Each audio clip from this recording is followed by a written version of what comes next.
not that it was a high bar, but if I was to probably pick out our best player of the game, Doherty. I actually thought and I Yeah. know we've said about it before, of where he's kind of gone this season, but I thought he was one of the only players in the team who seemed to be showing a bit of passion. He was getting the ball, he was pushing forward quite quickly, and he seemed like one of the only ones who seemed like he was still in what we have shown over the last 3, 4, 5 games, when everyone else had maybe switched off from that. And I think it's very difficult because if he's the only player who's kind of maybe seems on that level, there's only a limited amount he can do. Yeah. We know he's not gonna pick up the whole team and do. He's not in that attacking role that can kind of cause something out of nothing. But I thought overall had a really, really good game, and he's the only player I think probably in there that I'd say I was actually really happy with his performance. Yeah, so I think if you're an away fan watching that game, if you're going to pick someone out that you think actually they gave absolutely everything, he would be that player. Hmm. I think we've said it a couple of times now. He has really shown in the last few games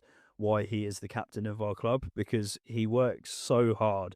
I see a few times where we were sort of we were up for a corner, they headed it out, and they were really on the break, and he sprints back. You see it every time, and even if he then just gets to his man and breaks the play up for a second, if the ball then moves forward, he's straight back with it, and he's a player that you can rely on to just give his all.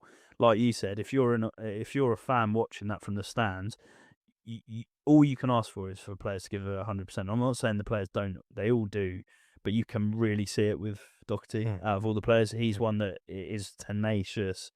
He never gives up, and he wears his heart on his sleeve when he plays. He gives it everything. Well, as I say, from the first couple of games, there would have been only a few players that I would have said, look, I can't see how we can replace this player, and he's quickly becoming One of those. if he dropped out of the squad, the impact it would have on us, and for me, that really highlights how much of a kind of turnaround it is for him. And as